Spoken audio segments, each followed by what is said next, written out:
was at this year's World Economic Forum meeting because I have learned from vast experience that there just simply is no substitute for being there. At their core, the World Economic Forum is about population control. They want to reduce the global population. And so I decided I needed to be there. I wanted to mingle among these people.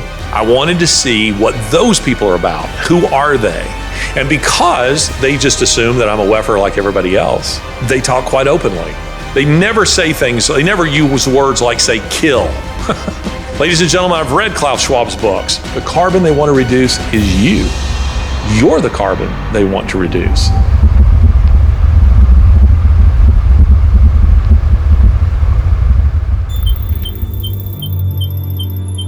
I will once again be attending this year's World Economic Forum in Davos, Switzerland. Now, you may ask, what is the World Economic Forum? Well, it was founded by the infamous Klaus Schwab, the German engineer, in 1971. And since that time, he has been the sole chairman of the World Economic Forum. It's a place where heads of state gather.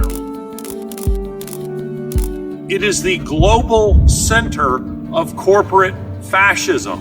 It's some of the policies that you see affecting the West in a big way on everything from the environment to your own personal freedoms to digital tracking. Aujourd'hui, au bout de ça, on parle de plus qu'on pourra s'implanter. Ce sera quand ça? Certainement dans les 10 années à venir. Pour des travaux manuels qui peuvent vraiment être un partenaire intellectuel de vous. You name it, it's coming out of the World Economic Forum.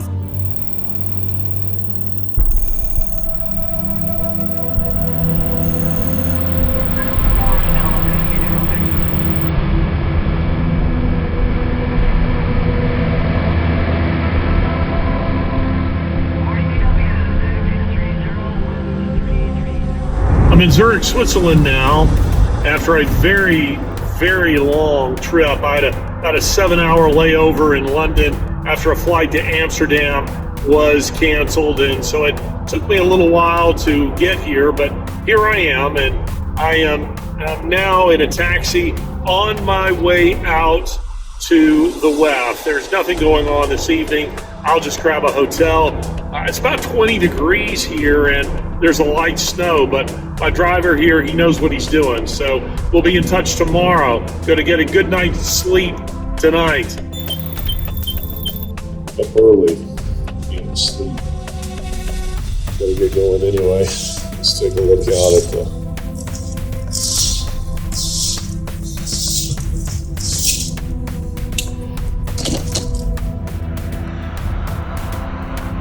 Here we are in Switzerland at the window of my hotel here. And you catch these trains here, you take them up to Davos. And not that far away. Time to get ready.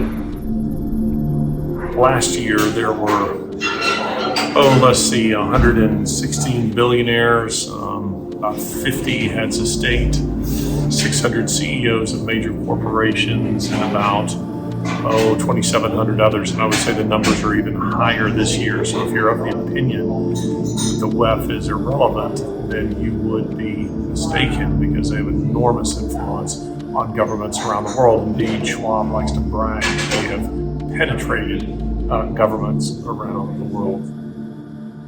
Didn't sleep very well, but I did get some coffee and a good breakfast, and now make my way up to Davos, which is about an hour away. The WEF is a kind of, HOA from hell, as I like to say. These are individuals who are quite certain that it is their right to tell you how to live and what you should do on everything from the way you eat to the amount of energy that you use in the car you drive, and even the kind of job that you might have. They are individuals who cannot bear the thought that someone somewhere is free. That someone somewhere, their grass might be too high. They might be eating beef. They might be watching a program that isn't approved by the alphabet mafia. HOA from hell.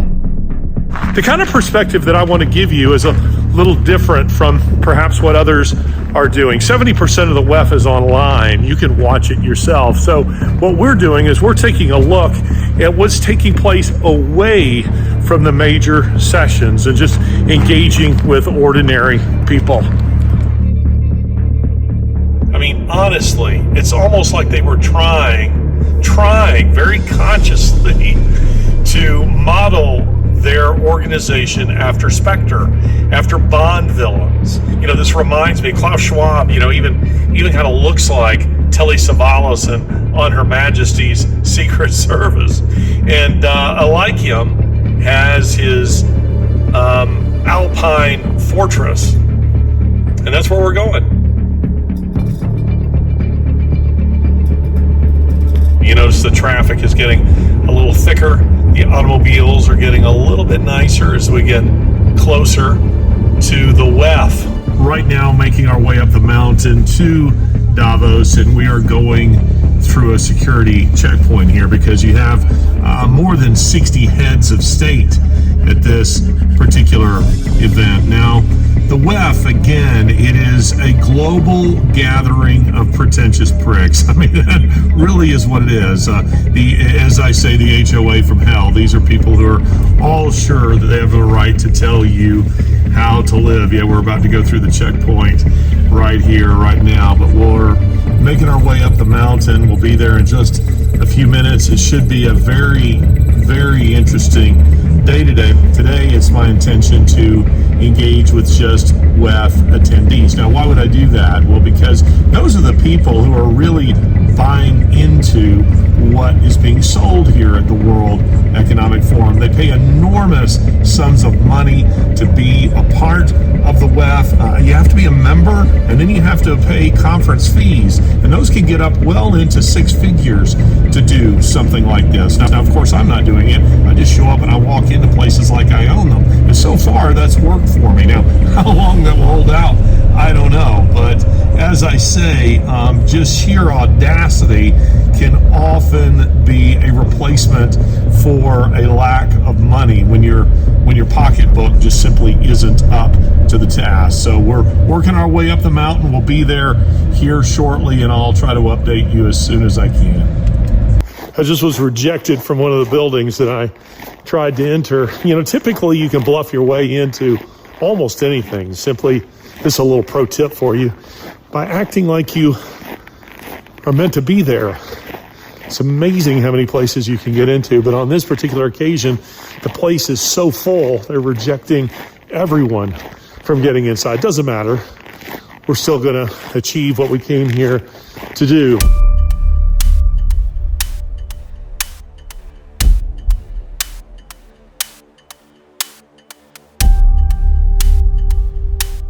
Well, it turned out that was a great blessing in disguise because I walked straight out of that meeting, basically, maybe a soccer field away and into another building where the former Prime Minister of Portugal, the former Prime Minister of the UK, Theresa May, the CEO of Hewlett-Packard, and Her Royal Highness Princess Eugenie were giving a presentation on human trafficking. So I just went straight in.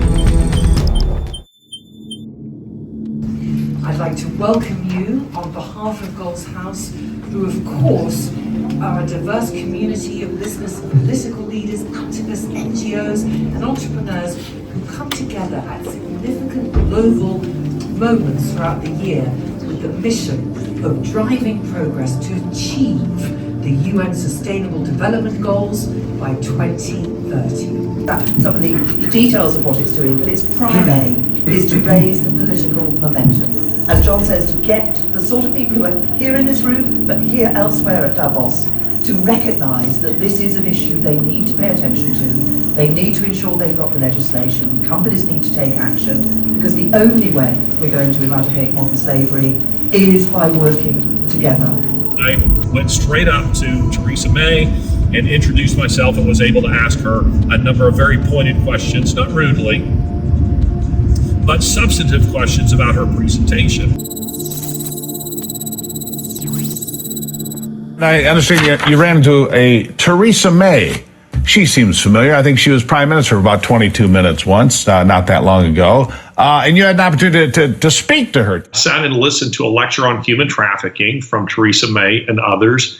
And afterwards, I was able to have a conversation with her about her assertions, regarding Ukraine. Ukraine is a big theme here. Zelenskyy spoke today, and surprising to no one, he asked from these, 60 heads of state for $54 billion. Oh, and he also asked them to topple Putin. And we need you in Ukraine to build, to reconstruct, to restore our lives. Each of you can be even more successful with Ukraine. Newsflash, Zelenskyy isn't going to win. Zelenskyy isn't even going to be there. He'll flee to England or the United States to live for the rest of his life with a whole bunch of the money that we gave to him, is my guess. Now, something I would want you to understand about the WEF that you probably don't get when you are at home is that it feels to me kind of like one of those conferences seminars that you were required by your employer to go to, some kind of continued education, nonsense, or a United Way meeting, or perhaps just a bad church. I mean, there's all these lofty platitudes and warm, fuzzy words that they throw around. And this year's theme is rebuilding trust, which itself is kind of curious, given the fact that it was the World Economic Forum's attendees, their members, those people who are at the very top, who violated our trust in the first place, specifically, most notably, with the pandemic. And yet here they are, the ones who present themselves as the guardians of trust. We must rebuild trust, and that's actually the theme of our meeting. We have to rebuild trust. Trust in our future, trust in our capacity to overcome challenges, and most importantly, trust in each other. And then you had the president of the European Commission, Ursula von der Leyen, saying that the focus of the WEF, she said this yesterday, maybe it was the day before, that the focus of the WEF attendees is to address misinformation and disinformation. The top concern for the next 2 years is not conflict or climate. It is disinformation and misinformation. She went on to say that that's more important to them than the environment, than war, than hunger, than agriculture. It was addressing this. But again, what the assumptions behind that is that we are the self-appointed guardians and arbiters of truth.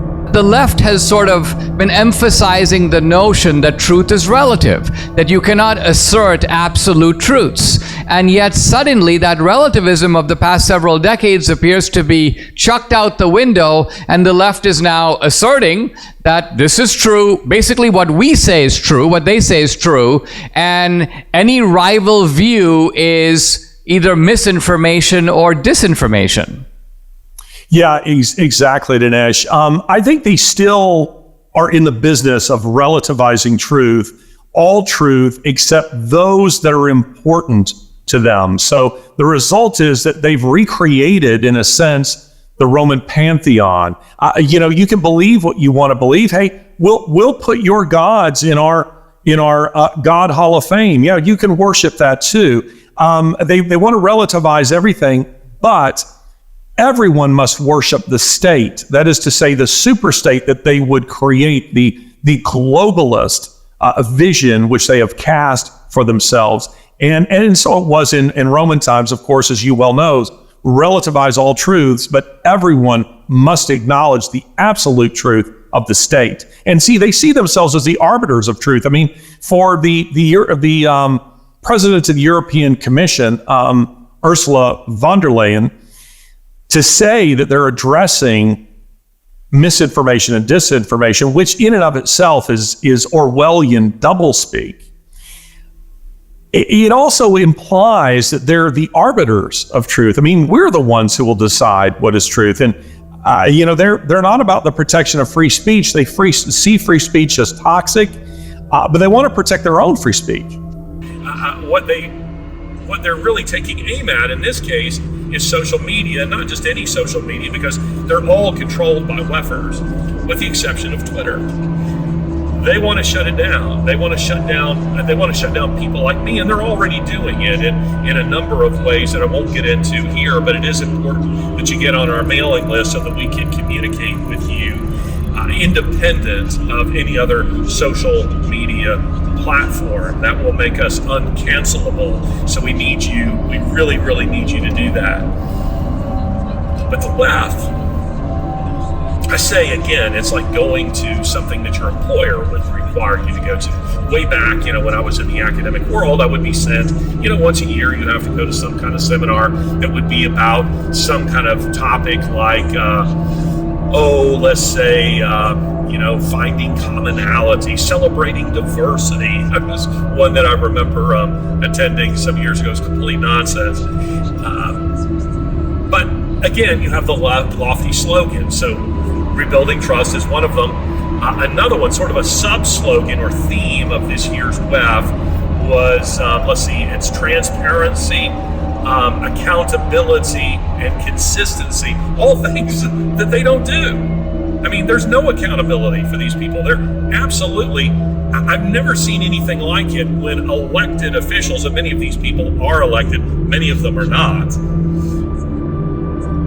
But they show absolute disdain and disregard for the people who elected them, or at least the people whom they represent, even if they didn't vote for them. This is a neck-and-neck race, and no one feels very comfortable on the Democratic side of things that Donald Trump isn't going to be the next president. Well, I don't think that nobody feels. I think many of us know that it is impossible for him to be the president again. We're seeing that with the Democratic Party in the United States. And that's curious to me because that's always a sign that the fix is in. When you're going into an election year and you're treating your constituents, voters, so badly, you would only do that if you knew that the fix was in. And that's the kind of thing that we're seeing here at the WEF. But I want to give you a sense of how the week flows and what it's like. I mean, it's interesting because most of the presentations, you have central presentations, but then you have surrounding it loads of other presentations. And they might be on things like, let's say, farming, or on media, or on conflict resolution, or dealing with stress, or immigration, or in the case of Theresa May, human trafficking. I mean, things that for the most part you wouldn't object to. And that's because it's kind of like that final scene at Indiana Jones and the Last Crusade, the "you chose poorly," scene, where the Holy Grail is disguised by all of these fake grails. A good thing is surrounded by all of these bad things, the bad things that will kill you, and one of them will give you life. Except in this case, it's the inverse. It is the bad thing that is being disguised by relatively good things. And see, the WEF is clever about this because they have lots of presentations on loads of benign topics, what you wouldn't find particularly interesting, but you wouldn't find particularly objectionable. But that's their way of hiding what they're actually about. And that's because the WEF, again, if you understand nothing else from what I'm telling you here, the WEF is fundamentally anti-human. They are not about saving or really even helping humanity, even in spite of all of the things that they say. They are about saving the planet. Depopulation. Does that sound like some sort of wild conspiracy theory to you? Well, listen to these World Economic Forum agenda contributors. So in the session we just attended here at the Economic Forum, I think there was a sense of relief, actually, in your frankness. You brought up some issues that others are reluctant to bring up. Always. All the religious groups are against me because I'm talking about population. They want more souls. I want less on the planet.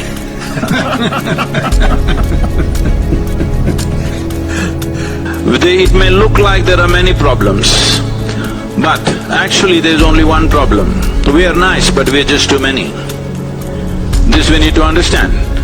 Believe me, it is much easier to control human population than human aspirations. You cannot control human aspirations. You can easily control human population if everybody is focused on that. The nations, the religions of the world, various community leaders, everybody, if they are focused on seeing how to bring down the population of this planet, human population, so that other populations can live. You have some thoughts about population as a driver beneath all of these things that we're talking about. What should be done about population? For a long time, it was considered politically incorrect to even mention it, and most of the big conservation organizations refused to mention it. But I always thought, I mean, you see what happens. In the old days, there were cultures in a lot of these indigenous people, and you had lots of children because they looked after you in your old age and you shared out the land. But now it's different, and they know it's different. And that's why there were bare hills all around Gombe. So we've introduced in our program, we've introduced family planning, so welcomed by the people, because they know that things are different. And of course, this administration is cutting family planning around the developing world, which is terrifying to me. And so if you approach family planning right, it's something that's very, very important. And when it was considered politically incorrect to mention it, and I was determined to mention it, I decided to call it voluntary population optimization. So by the time people worked it out. And research shows educating girls is one of the smartest things. I meant to say that, yes, indeed. Women's education, empowering women, and scholarships to keep girls in school beyond puberty. Family size then tends to drop worldwide. But in one way or another, we are so far, globally, we are so far above the population and the consumption levels which can be supported by this planet that I know in one way or another it's going to come back down. So I don't hope to avoid that. I hope that it can occur in a civil way, and I mean civil in a special way, peaceful. Marxo-fascism. That's really what it is. I mean, Marxism at the lowest level of society, and then fascism at the top, meaning at the bottom there's a kind of, you will own nothing and you will be happy, and then at the top where you have individuals who have strictly regimented the economy and companies and corporations for warfare against the common man. That's what ESG is. That's what we're seeing in ESG. It is pulling in all the reins of various companies, from Disney all the way over to say Coca-Cola or anything in Hollywood, universities, you name it, so that they are all in the hands. The reins of these companies are all in the hands of globalists, and they do their bidding, and their bidding is to make war on the anti-globalists, people like me. Now, yesterday, and probably you, yesterday, the headliner was Javier Milei, who is the new president of Argentina, and I should say just a little bit about that, because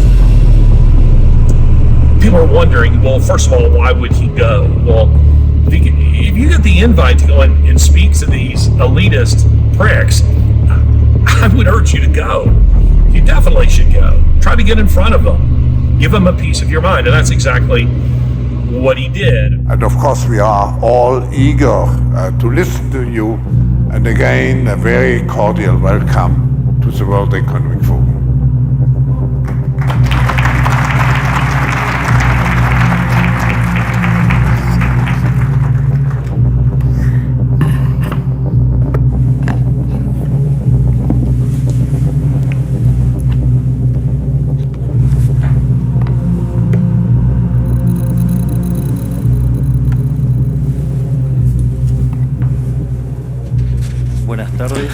Good afternoon.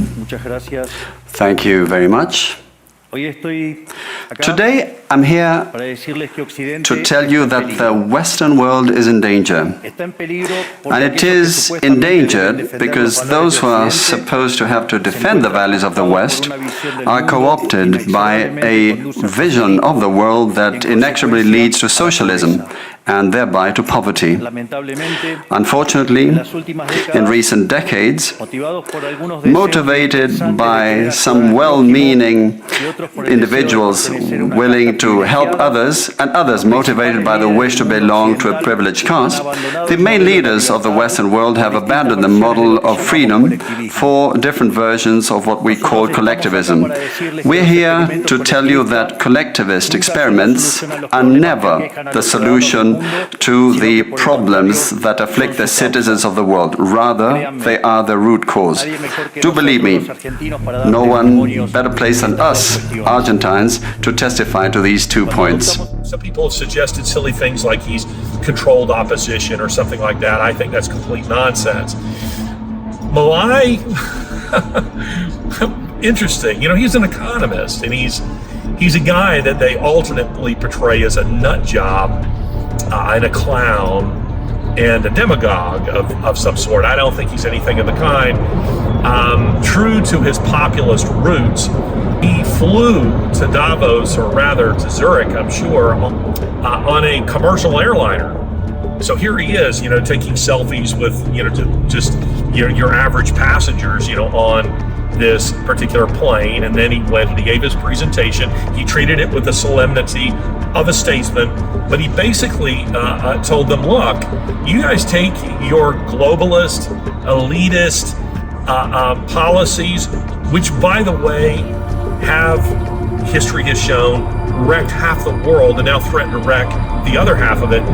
Take it and stuff it, because we don't want it. Argentina doesn't want it. And he's become a kind of populist rock star, not just for Argentinians, but elsewhere. But some people watch this and they go, oh, wow, you know, he really stuck it to the WEF. Listen, the WEFers got from him exactly what they knew they were going to get. Just as they knew when they invite Elon Musk or they invite Donald Trump, they know what they're going to get. But you see, it's their way of trying to give the impression we're listening to dissenting voices, because we are, above all else, we are eminently reasonable. But they're reasonable in that patronizing, condescending way of a government official at the DMV. I mean, they're not listening.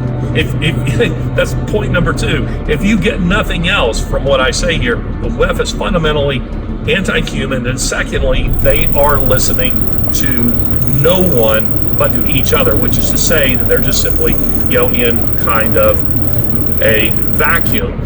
Yesterday, I was doing an interview with Daily Wire and was asked a very good question. Do I think the WEF is aware that they have a PR problem, and that more and more people are waking up to who they are and what they're about? Are they nervous about that? My answer to that is no. I don't think they're remotely nervous about it, and that's because they see themselves, and there's truth in this, that the people who are waking up and dissenting with their agenda are, generally speaking, not people in power. They're commoners, they're common people. It's why they have sought to demonize the word populist. The way the media uses the word populist is to suggest that it's fascism, that it's Nazism. The irony is, they're the fascists, not the populists. Populism is just common people.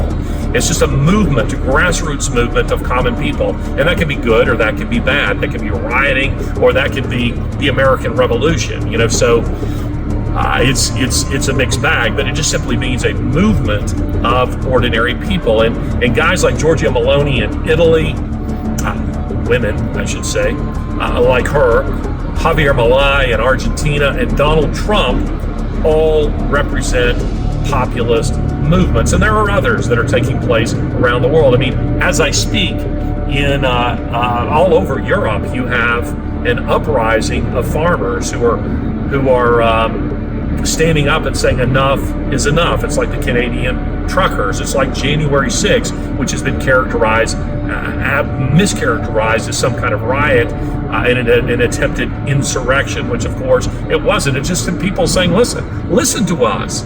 Would you please listen to us? We don't like the policies that you are implementing and that you are forcing down on the rest of us. And who are those people? They're the kind of people that I just left behind in Davos at the World Economic Forum. They're so detached from real life. They do not know what life is like for ordinary people. Many of them have been in government, like John Kerry, for decades. So they just don't have any clue what life is like for ordinary people. And worse, they don't care. So what does the WEF fear? I definitely come away from the World Economic Forum feeling like there are two things that they fear with a kind of mortal danger. They see as the only things that can interrupt their plans. And interestingly, those two things have only one thing in common. They are not alike, but they have only one thing in common, and that's Donald Trump on the one hand, and it is Vladimir Putin on the other. As I sit and I listen to the WEFers in Davos, they're not offended, not really, by the fact that Vladimir Putin is a tyrant. He's a dictator. They're not offended by the fact that he rigs elections. I mean, these are all things they do. They're not offended by any of that at all. They're offended by the fact that he is not on board with the globalist agenda, and that is why they are prepared to fight him to the very last Ukrainian. That's what they're prepared to do. That's why they feel the need to topple him, because he stands in the way of their plans. Now, this doesn't mean you should be a Vladimir Putin fan. You shouldn't. He's a dictator. But in this regard, I'm with him. I agree with him on this point, but not to the point that I'm on board with Vladimir Putin, who is unquestionably a tyrant. But what's fascinating about Putin is that he recognizes in all these WEFers their corruption because it's who he is. I mean, it's a thief recognizing another thief. It's a criminal recognizing another criminal, and they recognize it in him too. And that brings me to Donald Trump. They want to make him look like he's a criminal, but what offends them about him is that Donald Trump was one of them in the sense that here he is, with his background. He's a billionaire, a New Yorker, New Jersey, a businessman, blue state. At one time, he supported financially candidates like Bill and Hillary Clinton. Not particularly pro-life, in my opinion, although his policies are by far the most pro-life policies of any president in modern history. No, none of that stuff offends them about him. Not his sex life. They'll say that it is. But that's not what offends them either. What offends them about him is that he is not on board with the globalist agenda, and therefore both Donald Trump and Vladimir Putin, they fear them both, and they feel the need to destroy them both. That is what's going on. But at the WEF, because they are reasonable above all things, they would happily give a session, the stage, to a Donald Trump very briefly, and to a Javier Milei and a Giorgia Meloni, to people like this, to show just how reasonable they are. So next time I check in with you, maybe at the airport, probably will be in London, where I'm hoping it's a much better hotel. I basically stayed in a motel here, door open to the outside. The walls were very thin. I could hear everything that was going on next to me, and I'm sure, if nothing else exposed me as a kind of mole at the WEF, it was the fact that I had to do most of my interviews, my television interviews, from my hotel room, because there was nowhere else really for me to do it. And because the walls are thin, I'm sure there were people listening to absolutely everything that I was saying. Just a few thoughts for you as I reflect on my time at the forum. There are a few things you can only get from the experience by being there. I've always found there's no substitute for actually being in a place. As you know, if you go to a sporting event or concert, the experience is very different than if you were watching it online or just listening to it on your iPod.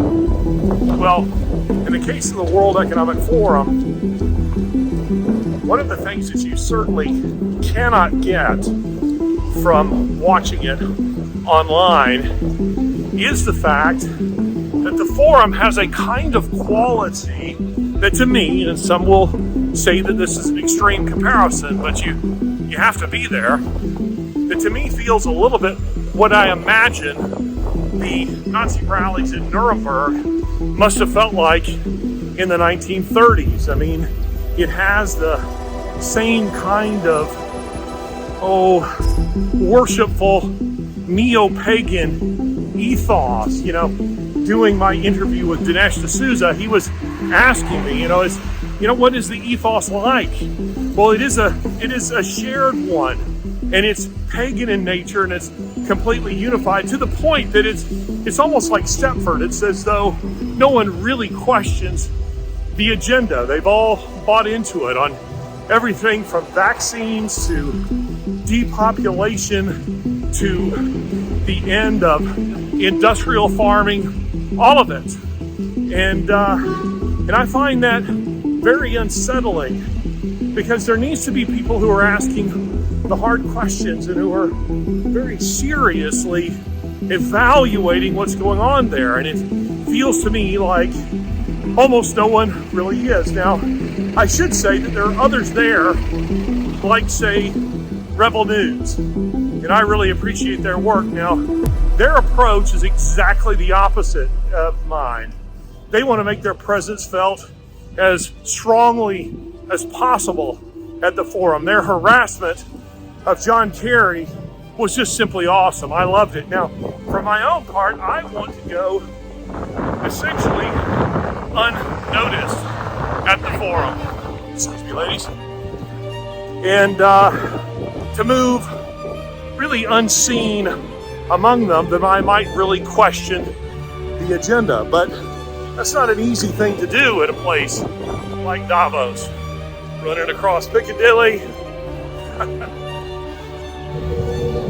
Those are just some thoughts for you about the World Economic Forum and the experience of actually being in that place.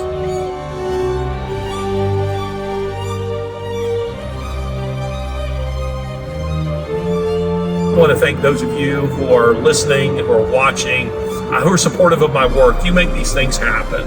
You make it possible. So I'm grateful for you, and I'm grateful for your prayers. Listen, all of you take care.